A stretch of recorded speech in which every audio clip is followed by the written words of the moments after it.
Hello and welcome to another episode of Other Items of Interest. I'm your host, Jack Zablocki. On today's show, we have an egg-eating contest gone horribly wrong. We learn what happens when you stick a balloon full of marijuana in your nose.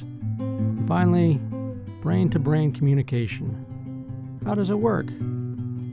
All that and more on today's episode of Other Items of Interest.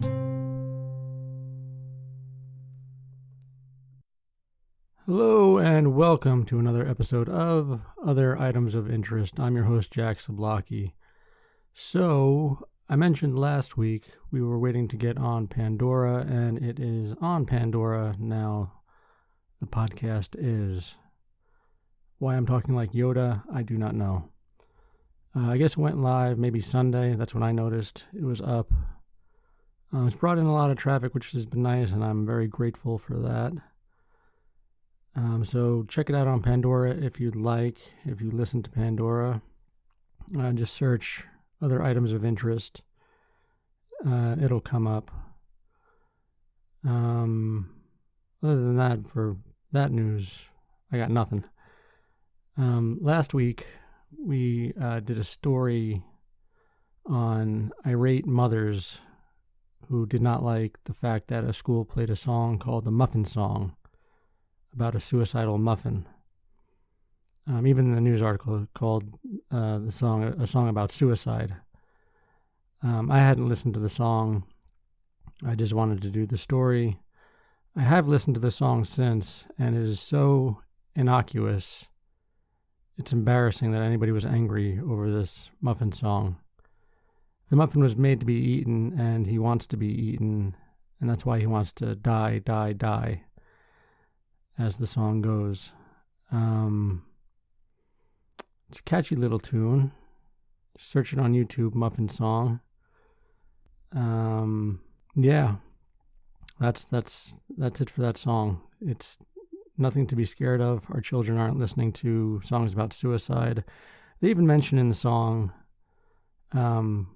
cartoons never die, and it is an animated music video, obviously.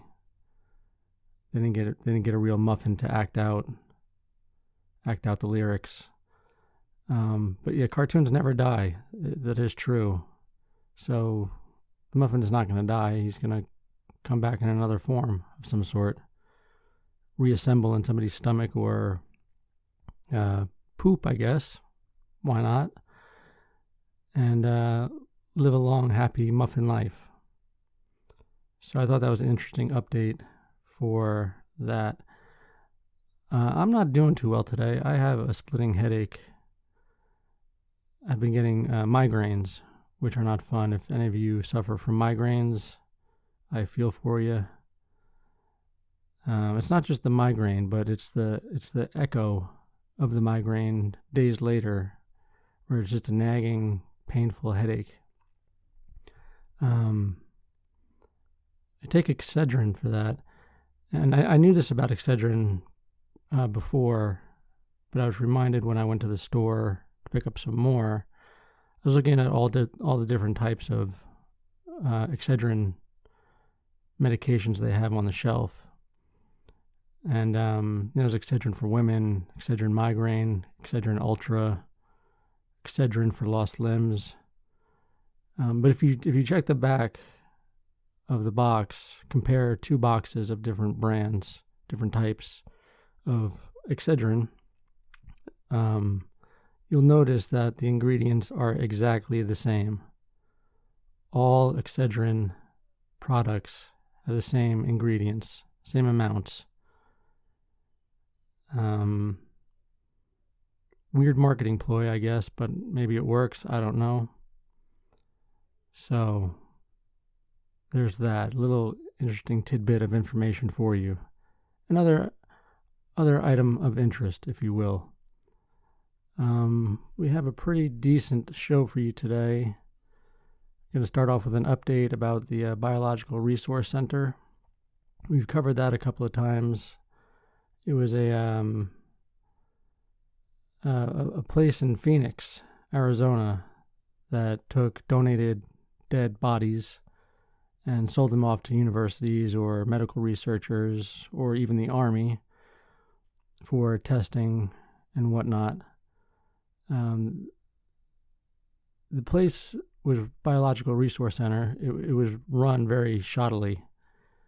I remember reading about a bucket of dicks that an FBI agent found. There were cadavers just stacked on top of cadavers, limbless torsos strewn about. There's more in the article. I don't want to give all the gruesome details away, but that's what we'll be opening the show with.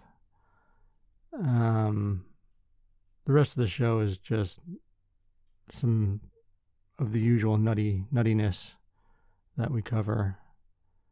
An egg eating challenge gone bad. That's always fun. I hate eggs. I can't eat them. I once found a wayward Easter egg that I had to locate by smell. And when I picked it up, it was just writhing with maggots. And I have not eaten eggs since. So there's that.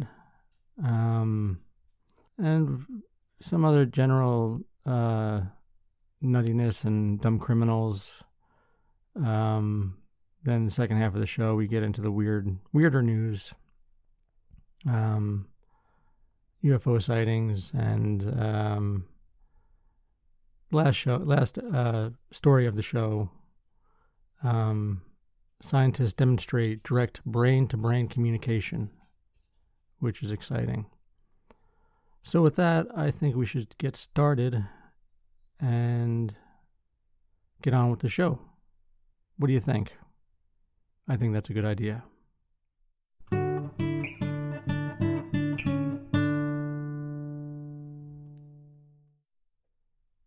Okay, here we go. Opening up with a update. Trial opens in lawsuit over Frankenstein use of remains. A retired FBI agent described a horrific raid of now-closed body donation facility Monday, recalling a table stacked with severed human legs, heads stuffed in a cooler, and torsos without heads and limbs. They don't mention the bucket of dicks. I guess they're trying to remain a little classy. Mark Quinar testified on the opening day of a civil trial that one torso had its head removed and a smaller head sewn on, comparing the discovery to a character from Frankenstein. I would assume that character would be the monster of Frankenstein, otherwise known as Frankenstein's monster. The relatives of 23 people whose remains were donated to the Biological Resource Center contend in a lawsuit that the facility mishandled their deceased loved ones and misled them about how the remains would be used. The lawsuit alleges the facility committed fraud by claiming the donated bodies would be used for medical research, when in at least 2 cases it knew the human remains would be sold for use in destructive military testing. I believe that was the guy who donated his mother for Alzheimer's research, but the body was so contaminated they couldn't do the research on the body. So they went to the next highest bidder, which was the Army. They strapped Mom in a chair and blew her up with an IED. Yeah. That's your legacy. The lawsuit also alleges the donor families who were promised the cremated remains of relatives received boxes with what they thought were their loved ones, but later discovered the bodies were sold to third parties or were still at the facility. They are seeking unspecified damages. Some FBI employees, and I find this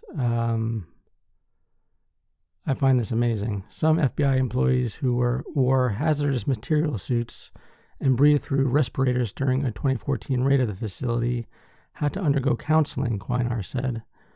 I personally observed several individuals emotionally upset. Some individuals refused to go back into the scene, he testified, noting other evidence collection workers had to be called in.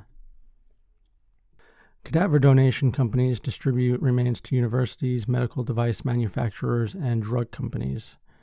The companies pay the associated cost and use the bodies for medical education and research, and families save burial and cremation costs. company owner Stephen Douglas Gore, and that always made me laugh that his last name was Gore. He owned the place, ran the place, and it was just a disgusting amount of gore. How about that? Gore pleaded guilty in October 2015 to a felony charge for his role in mishandling donated body parts. Though Gore has denied the allegations in the lawsuit, he acknowledged when pleading guilty that his company provided vendors with human tissue that was contaminated and used the donations in ways that went against the wishes of the donors. In a letter sent to the judge, Gore said he should have been more involved in the supervision of his employees and could have been more open about the donation process on his company's brochure. I believe in the first article we did, it had mentioned that Gore only had a high school diploma, and he was running this place. I don't think they had a medical director either.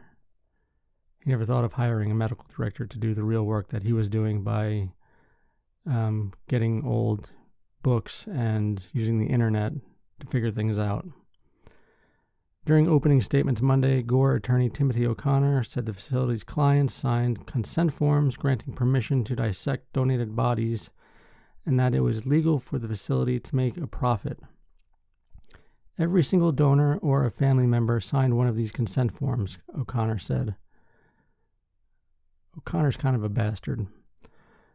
Gwendolyn Aloa, whose husband's remains were donated after his 2013 cancer death, said she was initially impressed by the facility's professionalism and for a while was confident with the donation for medical research purposes was a good thing. But she lost her confidence when she saw TV news coverage of the raid.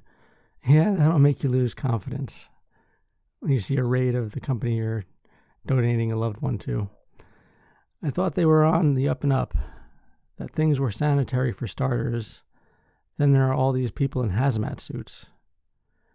Attorney David Tissell, who represents the families who filed the lawsuit, told jurors the facility promised donor families their relatives' remains would be used for medical research and treated with respect and dignity.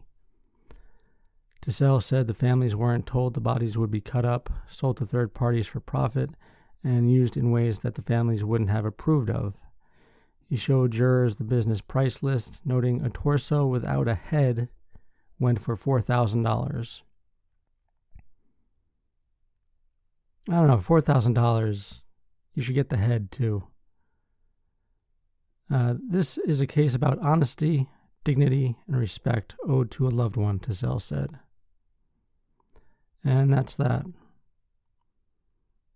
This is probably, I think, the most interesting story we've covered. There's just so many updates to it. It gets crazier and crazier.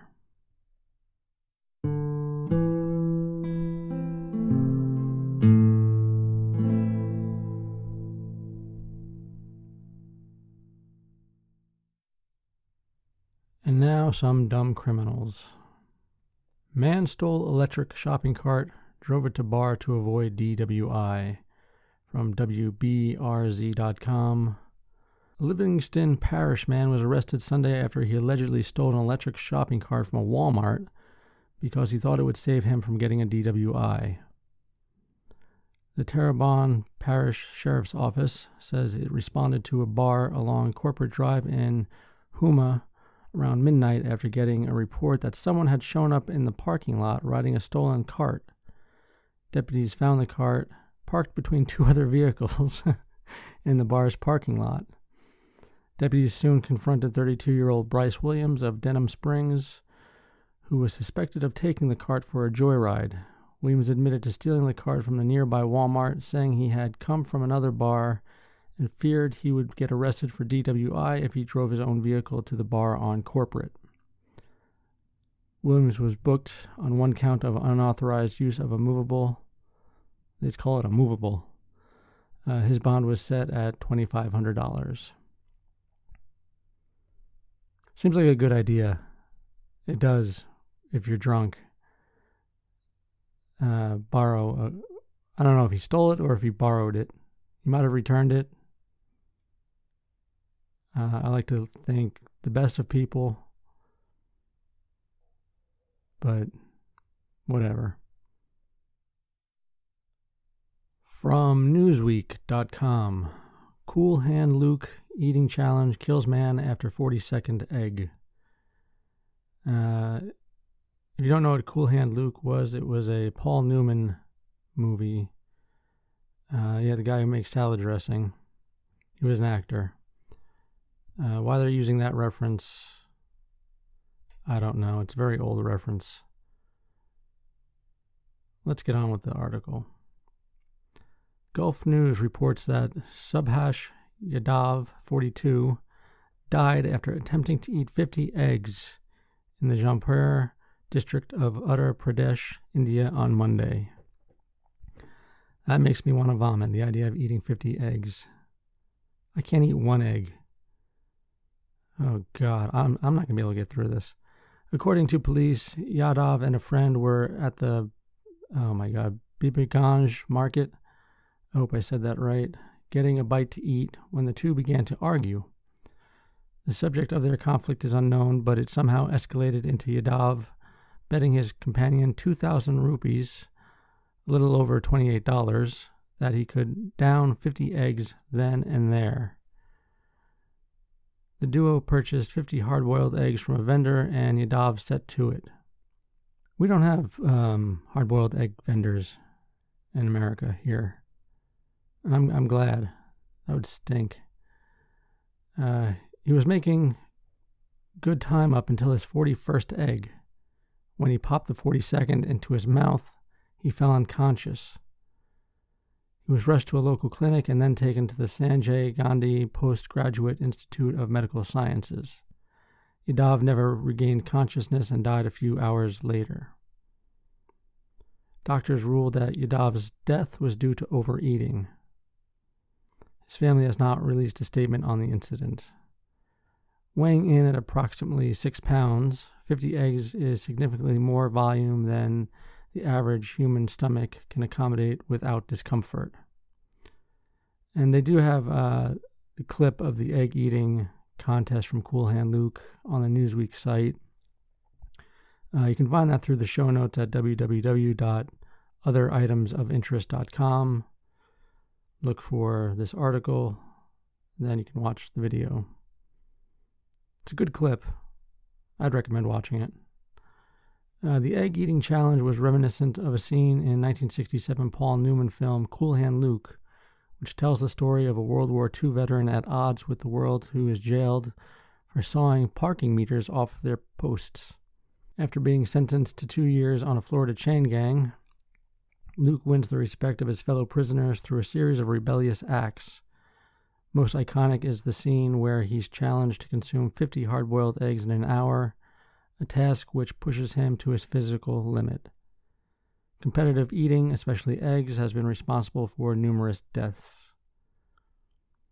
And the article goes on to talk about other eating competition deaths, which I'm not going to get into. Here's one. In 2012, Dow Fatnasi also died from marathon egg eating.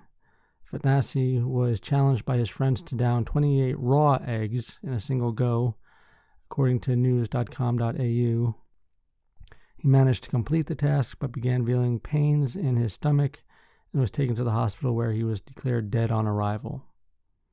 Cheery. Don't eat more eggs than you can handle, people. Just don't. You know what's good for you, and that's not good for you. From globalnews.ca, woman accused of biting friend's ear off claims she was a wolf. I think that's a fair claim. Can't be anything wrong with that. Police say a Michigan woman bit her friend's ear off in what she claimed was a twisted game of role play, in which she was a wolf and her friend was a vampire. During Allison Thompson Weaver's preliminary court hearing on Tuesday, details of the September 17th incident started to unfurl. According to video footage of the court hearing obtained by CBS affiliate WFSB, Weaver, 44, and her 48-year-old friend were discovered partially nude and drenched in blood. They were located at an apartment complex in Rochester Hills, Michigan. The victim had a partially detached ear, puncture wounds from nails, and bruising around her neck and arms, Sergeant Jason Dalback of the Oakland County Sheriff's Office told court. This is very unusual. This is one of those cases that will be once in a lifetime for deputies. Yeah, I bet. Especially when somebody's claiming to be a werewolf. Weaver reportedly told the deputy who responded to the incident that the two were performing a consensual sex act. When I walked into the bedroom, I observed two females. Both appeared to be covered in blood, the officer testified. Miss Weaver told me that they were having consensual sex and that the victim was a vampire and Miss Weaver was the wolf. During the hearing, I don't know. During the hearing, the victim, whose identity has not been disclosed, told court she had invited Weaver over for some drinks and they had talked on her couch for hours. They'd previously been neighbors, she said. The fact that she just came straight out with a big kiss was a little out of character, I would say, for seeing someone right away, the victim told the court, according to WFSB. The victim testified that she went to bed and Weaver stayed on the couch. Shortly after, she told court she woke up to find Weaver on all fours. She just lunged at me and started strangling me, the victim said at the hearing. The next thing I remember is trying to get away and hearing her, as clear as day, with no reflection, in her tone, just saying, "Sorry, but you're going to have to die today." Ooh.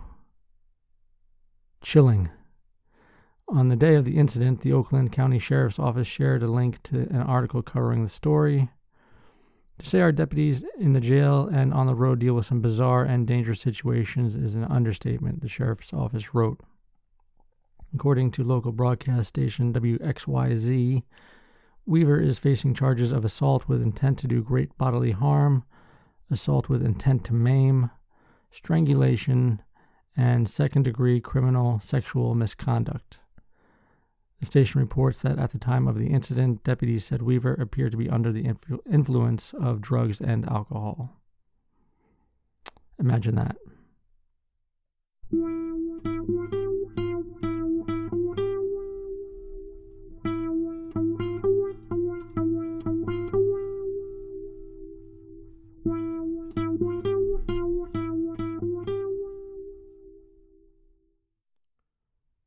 The guy in this story is either trying to pull a fast one or he was suckered. Headline reads, Nebraska man tries to open bank account with fake $1 million bill. $1 million bill. From the Morning Call, mcall.com. Police are searching for a man who walked into a bank in Nebraska this week and tried to open a checking account with a fake $1 million bill. Staff at the Pinnacle Bank branch in Lincoln reported the Monday morning incident to police. The Lincoln Journal-Star reports that the bank employees say the man was adamant that the bill was real despite tellers' attempts to convince him otherwise. I would have loved to hear that conversation. The man eventually left with the bill but without a new account. Police are reviewing surveillance video to try to identify the man. Police say they want to check on his welfare and make sure he was not the victim of a crime. The largest denomination note ever issued for public circulation was the $10,000 bill. I think it's possible somebody sold this man the $1 million bill, telling him it was real. Or, I don't know. I don't know. It might not be malicious. He might not have been trying to pull a fast one. He might have been suckered into giving real money for this $1 million bill for whatever reason. That's all. That's all I got. I hope you like snakes, because this next story is about, you guessed it, snakes. From fox4news.com, woman found dead with 8-foot python coiled around neck in home filled with 140 snakes. I told you it was about snakes. An Indiana woman was found dead Wednesday night with an 8-foot python coiled around her neck inside what police described as a reptile home filled with 140 snakes. Laura Hurst, 36, of Battleground, Indiana, was found inside a snake-filled home in Oxford, Indiana, with a reticulated python loosely coiled around her neck, Indiana State Police Sergeant Kim Riley told the Indianapolis Star. Medics were unsuccessful in their attempts to revive her. I guess they had to remove the snake to try to revive her, right? Ooh. They don't say in the article. I don't know. But I guess you have to clear the airway, right? You have to move everything away from the neck. She appears to have been strangled by the snake, Riley told Lafayette Journal and Courier. We do not know that for a fact until after the autopsy. Well, if you find somebody with a snake around their neck and they're dead, chances are the snake might have had something to do with it. An autopsy is scheduled for Friday. Out of the 140 snakes kept in the home, Hurst owned 20 of them, the paper reported. Hurst also visited the home about twice a week, Riley said. No one lives in the home, which is made for the keeping of snakes. Property records showed that Benton County Sheriff Donald E. Munson owns the home, according to the Star. But Riley could not confirm the information WLFI-TV reported. Riley told the station that Munson lives near the reptile home. Munson told the Journal and Courier that Hurst's death was a tragic accident with loss of human life. He said he was being fully cooperative with everybody. I find it strange, the sheriff. I mean, everybody has hobbies, but the sheriff renting out a house for snakes, this seems weird. Just weird, man. From the files of How the Hell Did That Happen, Lancaster school ID badges appear to list phone sex line instead of suicide prevention number. From abc7.com. School officials in Lancaster were scrambling to respond Tuesday after middle school students reportedly dialed a suicide prevention hotline and heard a sexually explicit message. New Vista Middle School students allegedly stumbled across a sex hotline instead of the resource number they were originally looking for. The back of the student identification badges lists several emergency and resource numbers. The difference between the two hotline numbers is just one digit, but it was enough to leave many parents furious. I was just kind of flabbergasted. I was very surprised, said parent Janine Lavelle. I was a little upset, yes. Well, it's not like it was done intentionally. Lavelle said for kicks, her daughter called the number. Who calls a suicide hotline for kicks? Really? Lavelle said for kicks, her daughter called the number, then quickly alerted her to call. They couldn't believe what they heard. Some recording for, like, hey, hot stuff, something like that, Lavelle said. I don't know if I like this Lavelle lady. She knows what the message said on the sex hotline. She can't repeat it. Lavelle said she posted about the mistake on Facebook and it went viral. Administrators collected the old badges Tuesday and will hand out new ones soon. The correct suicide prevention number is 1-800-273-8255. They don't give out the sex hotline number, sorry to say. I think the district should be responsible for whatever they put out. I mean, it's under their name and they're ultimately responsible for it, Lavelle said. The Lancaster Unified School District released the following statement about the incident. Late yesterday, we were made aware that the middle school student ID cards have the wrong phone number listed for the suicide hotline. The phone numbers have 2 digits transposed, and this is a mistake. The number listed on the card is actually a sex line. And that's that. Little mishap. They'll be laughing about it one day. Remember that time? The one kid who wanted to kill himself called the suicide prevention hotline. Yeah, that's funny.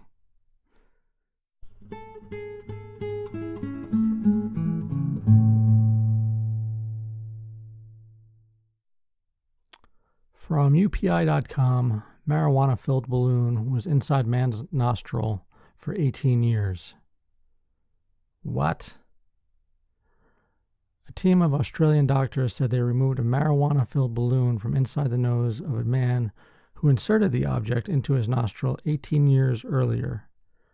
The doctors at Westmead Hospital in Sydney wrote in the British Medical Journal's case reports that the patient, a former prison inmate, recalled his girlfriend had smuggled a small balloon filled with cannabis to him during a visit to the prison 18 years ago.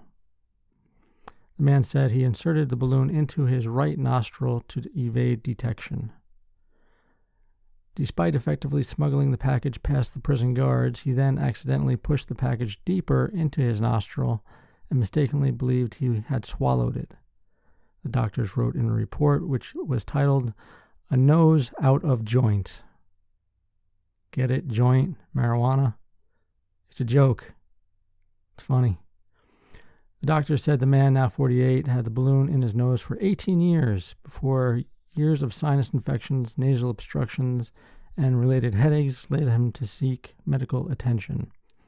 18 years of that. And then finally, I should go see a doctor. Okay. The medical team performed a CT scan and discovered a rhinolith, a stone that developed when the balloon was enveloped in calcium salts over time.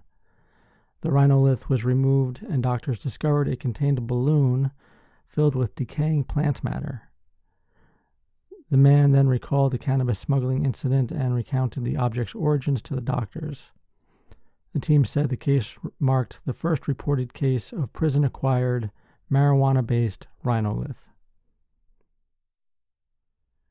In other drug-related news from BBC.com, hash cake accidentally served at German funeral.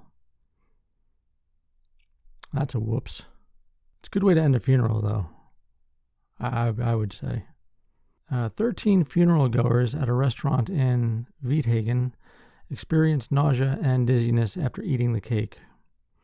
A police investigation found a restaurant employee's daughter had been asked to bake the cake, but the 18-year-old had also baked a hash cake for a separate occasion, and the mother took the wrong dessert to work. Going for coffee and cake after a burial is German tradition. Police in the nearby city of Rostock say the employee's daughter is under investigation. I think that's the shortest story we've ever done. I'm going to stop now.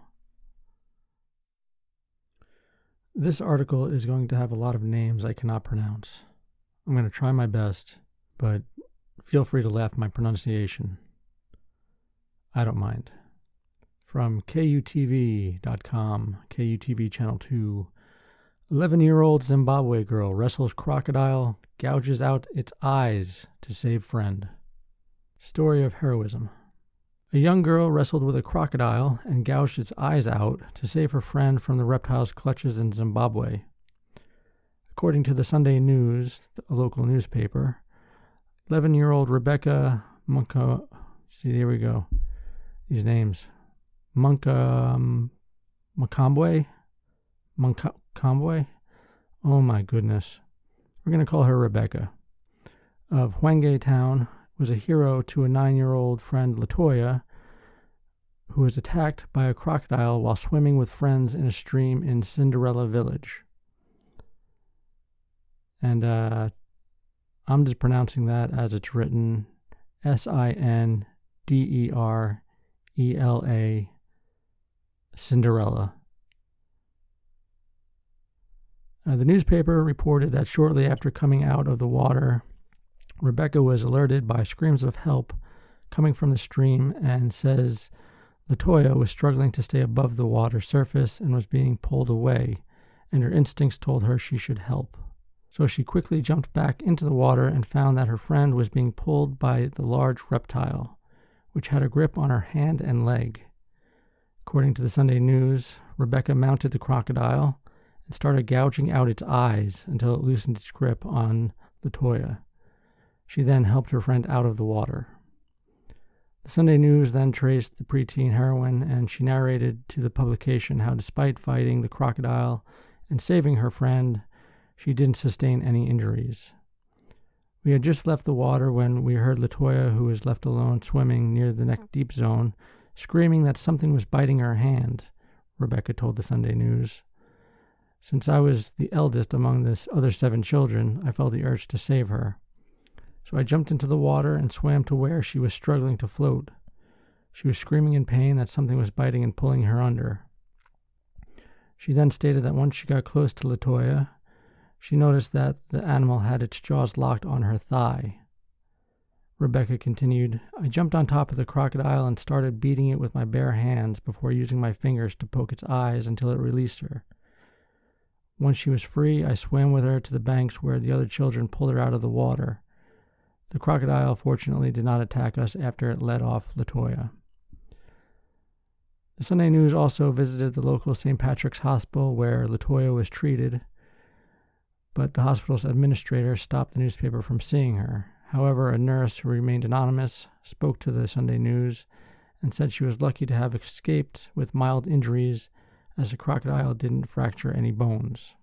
Latoya's father, Fortune, also spoke to the newspaper and couldn't hide his gratitude when he described his daughter's survival as miraculous. I was at work when I learned that my daughter had been attacked by a crocodile while swimming, he told the Sunday News. For a moment there, I thought the worst before I learned that she had survived after being saved by Rebecca. He continued, how she managed to do that, I don't know, but I'm grateful to God. Latoya is recovering well here at St. Patrick's, and we expect her to be discharged soon as her injuries are not serious. Ward 10 Counselor Steve Chisos confirmed the crocodile attack to the Sunday News, adding that these incidents were becoming worrisome. Yes, there was nothing... It makes it sound so nonchalant. Yes, there was another crocodile attack involving a girl who luckily survived after a friend came to her rescue just on time.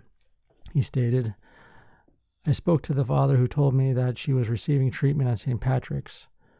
What's also contributing to these incidents is that we have challenges with accessing water, which forces women and children to use unprotected sources, such as these crocodile-infested streams.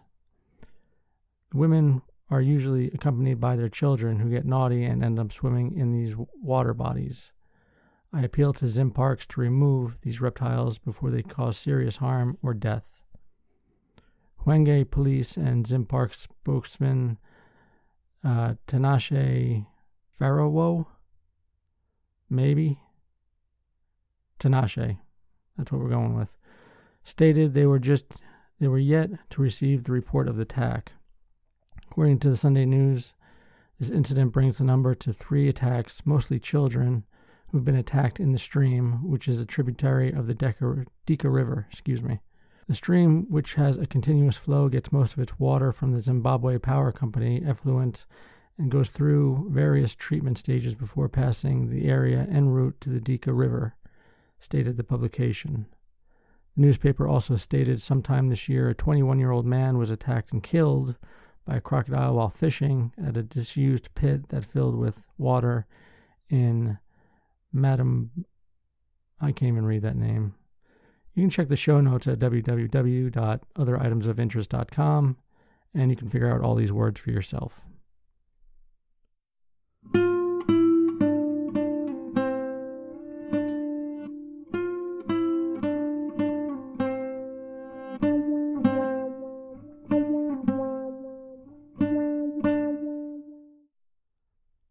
This next one comes from theguardian.com. Chinese primary schools halt trial of device that monitors pupils' brainwaves. I did not know there was even such a thing. I don't know how I feel about that. Let's get on with the article. A trial that involved primary school pupils wearing a head-mounted device that monitored their attention spans has been halted in China amid parents' privacy concerns and fears they could be used to control the children, local media have reported. The device monitors brainwaves and sent data to the computer system at the Jiaoshan Central Primary School in Jinhua City, Zhejiang Province, and some data was shared with parents, according to state-run newspaper Beijing News. It also quoted a teacher as saying the experiment had been going for a year, and that data was also transferred to a company server.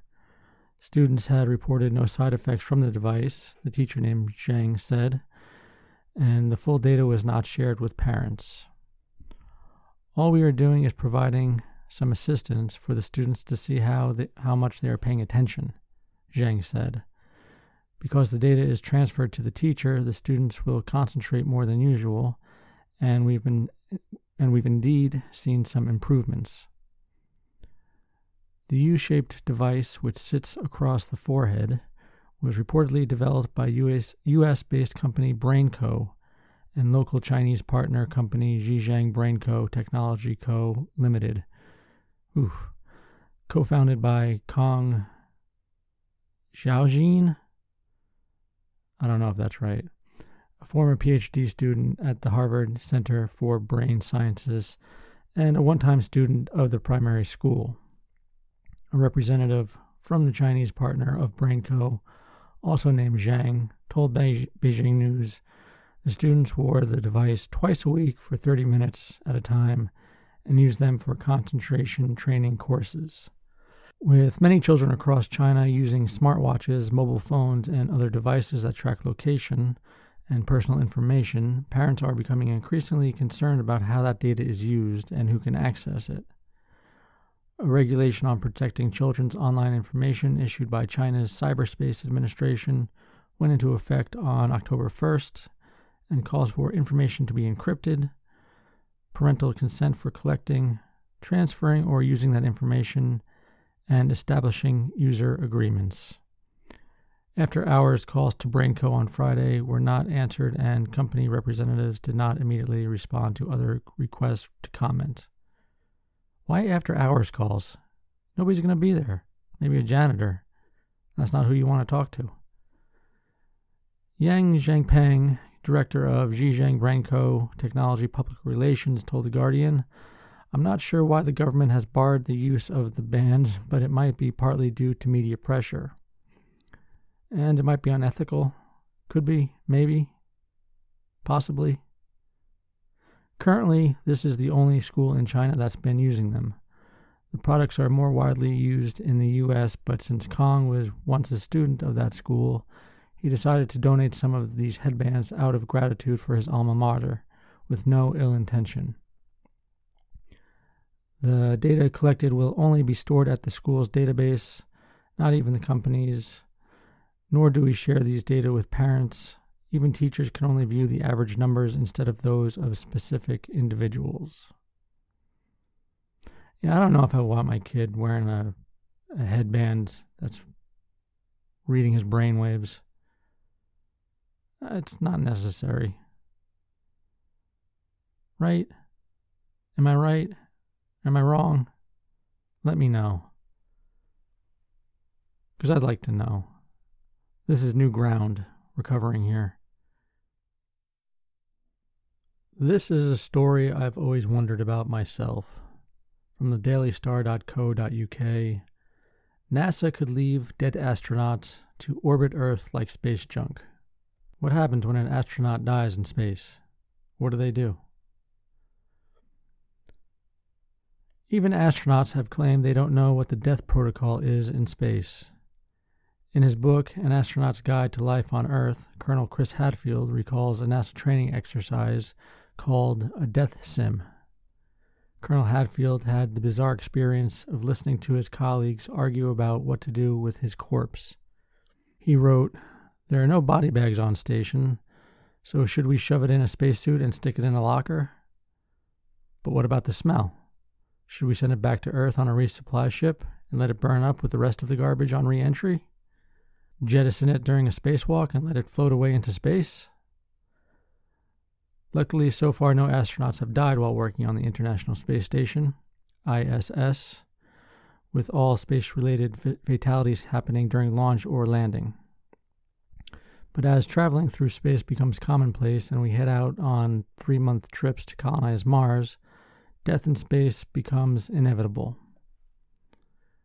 World-famous mortician Caitlin Doughty, who has made a career out of promoting death acceptance, reckons there are 3 options for dealing with a space corpse, which she outlined in her new book, Will My Cat Eat My Eyeballs? I like that. Caitlin pointed out that if an astronaut's body is being returned to Earth, it will have to wait for a return shuttle, so the priority is keeping it cool. Unfortunately, the ISS is small, and there is definitely no room for a space mortuary. On the International Space Station, astronauts keep trash and food waste in the coldest part of the station, Caitlin wrote, and noted this is probably the best option.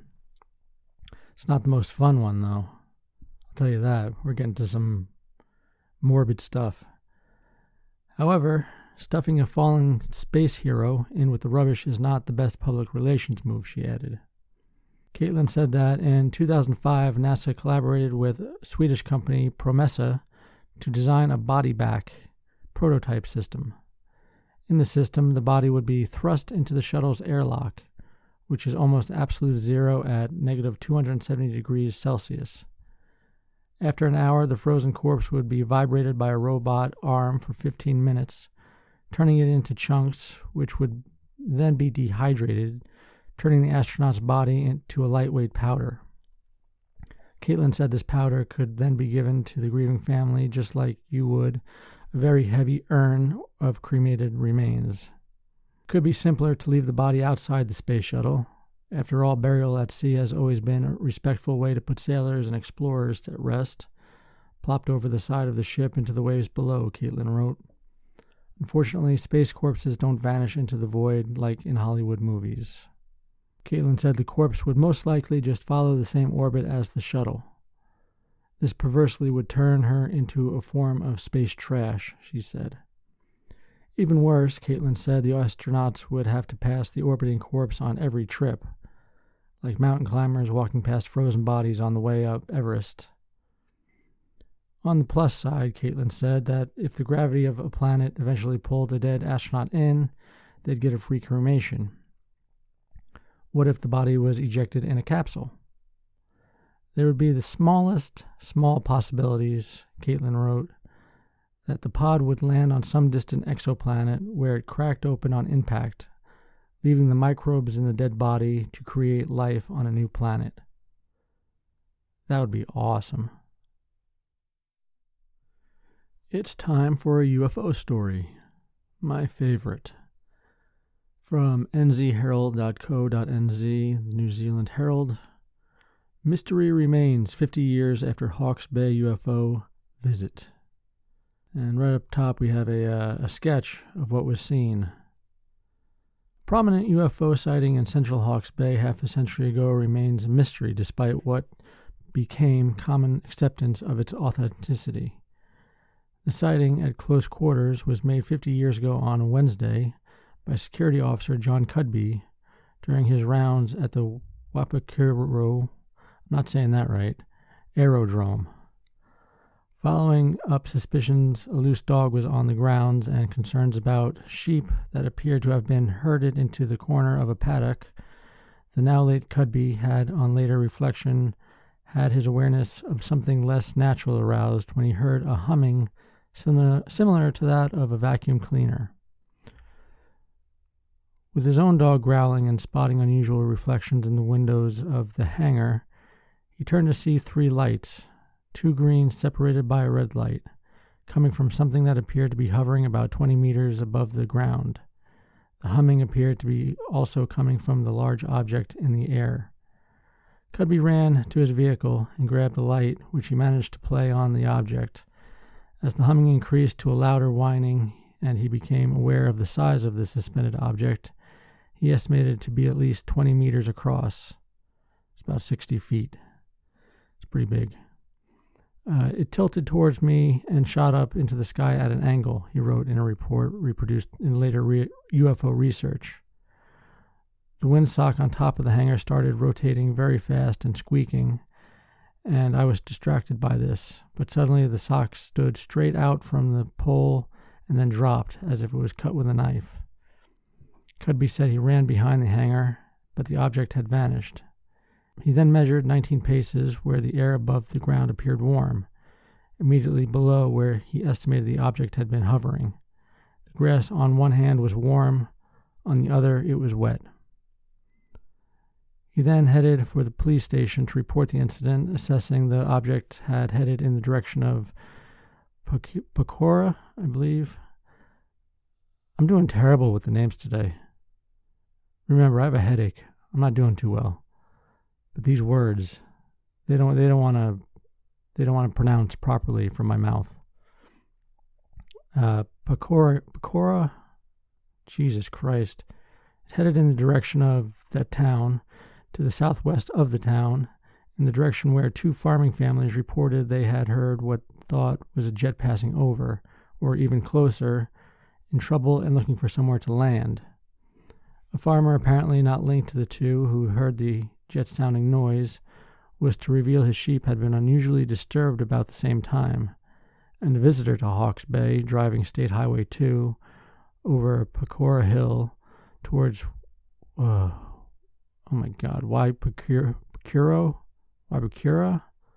and overlooking the aerodrome in the distance, reported what appeared to be a dark object over the sea on what was clearly early morning conditions with a starry sky. I had often read about UFOs and always skeptical about them, the visitor said. Then I realized with a kind of shock that I was looking at one. The object appeared to be circular and was stationary about 100 feet off the ground when I first saw it. Then it gradually gained height and abruptly took off southwards. The report said that neither Cudby nor the traveler, Mr. Grant, knew that either had separately reported what they had seen. Cudby's son Mike remains in Waipukuro. Waipukuro? Am I getting it right? Close? And said this week he remembered overhearing the subject being talked about by his father. Another from the area recalled there was some skepticism about the accuracy of what witnesses had seen, but added, "At the end, I think it seemed there was something in it." Interesting, no? Yes.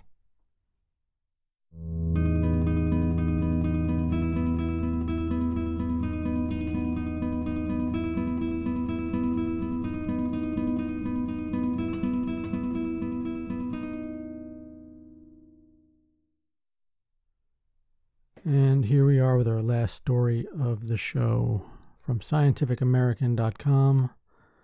Scientists demonstrate direct brain-to-brain communication in humans. Work on an internet of brains takes another step. This could be dangerous. I mean, I had a problem with the Chinese school with that headgear collecting brainwaves. I don't know about this. Humans have evolved a rich repertoire of communication, from gesture to sophisticated languages. All of these forms of communication link otherwise separate individuals in such a way that they can share and express their singular experiences and work together collaboratively. In a new study, technology replaces language as a means of communicating by directly linking the activity of human brains. Electrical activity from the brains of a pair of human subjects was transmitted to the brain of a third individual in the form of magnetic signals, which conveyed an instruction to perform a task in a particular manner. This study opens the door to extraordinary new means of human collaboration while, at the same time, blurring fundamental notions about individual identity and autonomy in disconcerting ways. Direct brain-to-brain communication has been a subject of intense interest for many years, driven by motives as diverse as futurist enthusiasm and military exigency. In his book, Beyond Boundaries, one of the leaders in the field, Miguel Nicolas, described the merging of human brain activity as the future of humanity, the next stage in our species' evolution. He has already conducted a study in which we linked together the brains of several rats using complex implanted electrodes known as brain-to-brain interfaces. Nicholas and his co-authors, I just had a stroke. I just had a splitting pain in my head. Nicholas and his co-authors described his achievement as the first organic computer with living brains tethered together as if they were so many microprocessors. The animals in this network learned to synchronize the electrical activity of their nerve cells to the same extent as those in a single brain. The networked brains were tested for things such as their ability to discriminate between two different patterns of electrical stimuli, and they routinely outperformed individual animals. If networked rat brains are smarter than a single animal, imagine the capabilities of a biological supercomputer of networked human brains. Such a network could enable people to work across language barriers. It could provide those with the ability to communicate is impaired with a new means of doing so. Moreover, if the rat study is correct, networking human brains might enhance performance. Could such a network be a faster, more efficient, and smarter way of working together? The new paper addressed some of these questions by linking together the brain activity of a small network of humans. 3 individuals sitting in separate rooms collaborated to correctly orient a block so that it could fill a gap between other blocks in a video game. 2 individuals who acted as senders could see the gap and knew whether the block needed to be rotated to fit. The 3rd individual, who served as the receiver, was blinded to the correct answer and needed to rely on the instructions sent by the senders. The 2 senders were equipped with electroencephalographs, EEGs, that recorded their brain's electrical activity. Senders were able to see the orientation of the block and decide whether to signal the receiver to rotate it. They focused on a light flashing at a high frequency to convey the instruction to rotate, or focused on one flashing at a low frequency to signal not to do so. The difference in the flashing frequencies caused disparate brain responses in the senders, which were then captured by the EEGs and sent via computer interface to the receiver. A magnetic pulse was delivered to the receiver using a transcranial magnetic stimulation (TMS) device if the sender signaled to rotate. That magnetic pulse caused a flash of light, a phosphene, in the receiver's visual field as a cue to turn the block. The absence of a signal within a discrete period of time was the instruction not to turn the block. After gathering instructions from both senders, the receiver decided whether to rotate the block. Like the senders, the receiver was equipped with an EEG, in this case to signal that choice to the computer. Once the receiver decided on the orientation of the block, the game concluded, and the results were given to all 3 participants. This provided the senders with a chance to evaluate the receiver's actions and the receiver with a chance to assess the accuracy of each sender.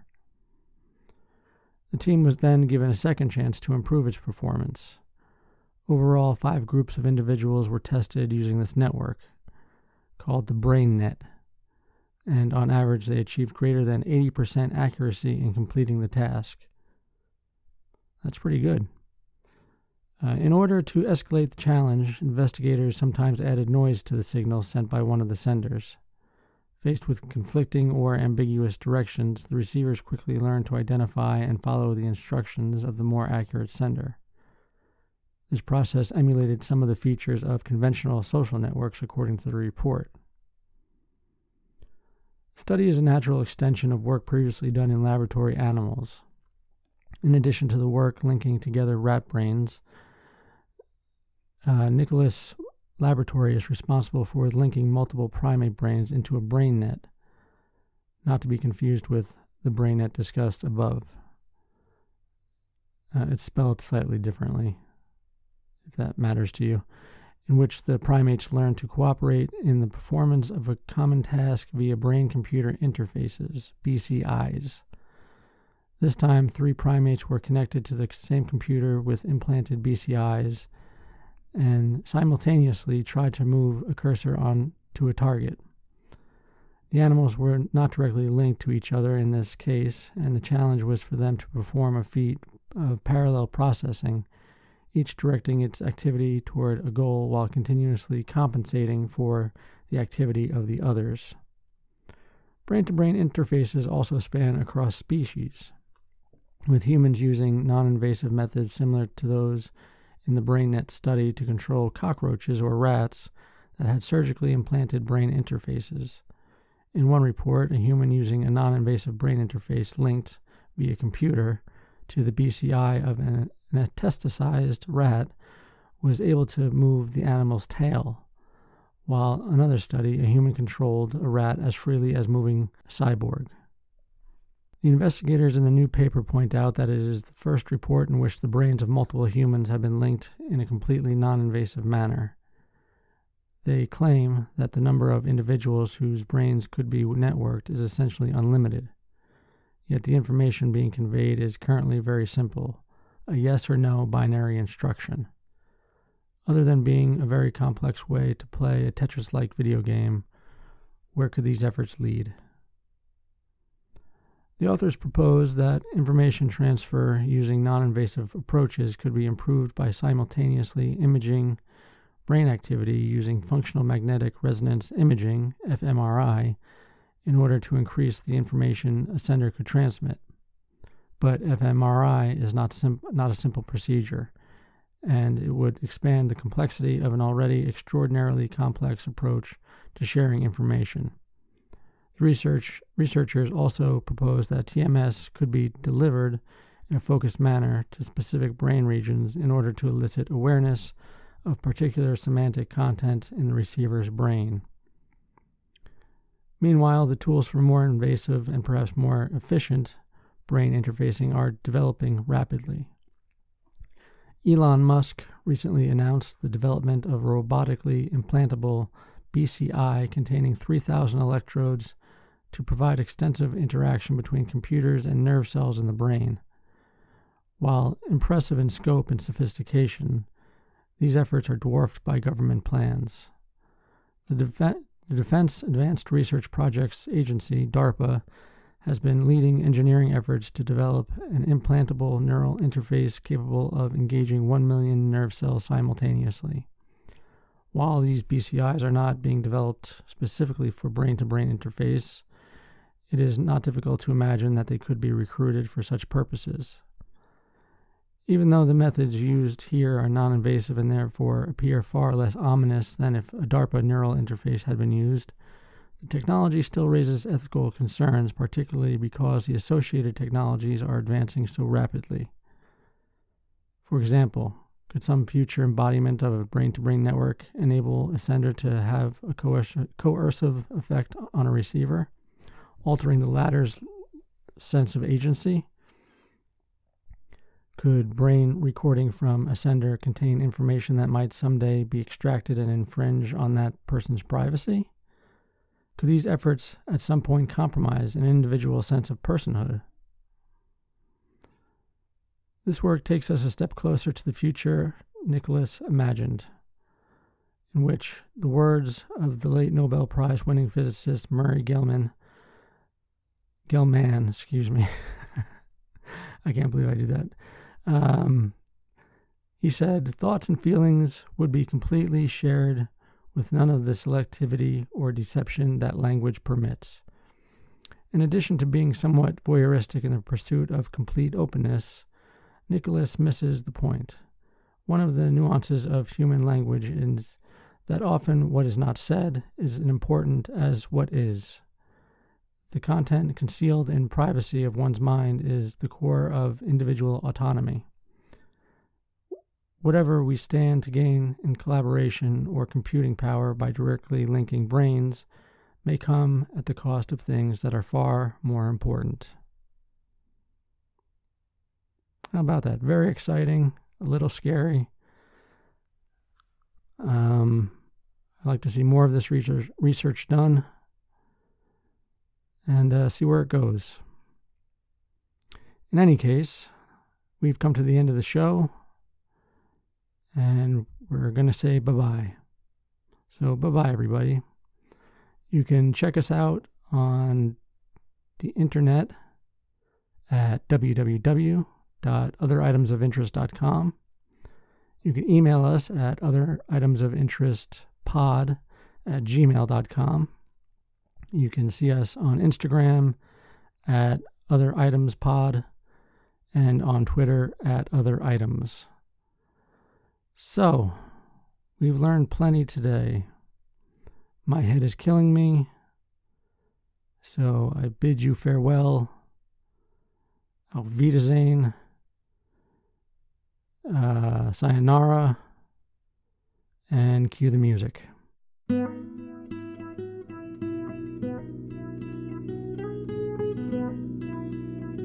Welcome to the end of the show. This has been Other Items of Interest. I've been your host, Jack Zablocki. This is the outro music. Little ditty, little catchy tune going on. We'll see you next week, folks. We await your listening ears. Until then, bye-bye.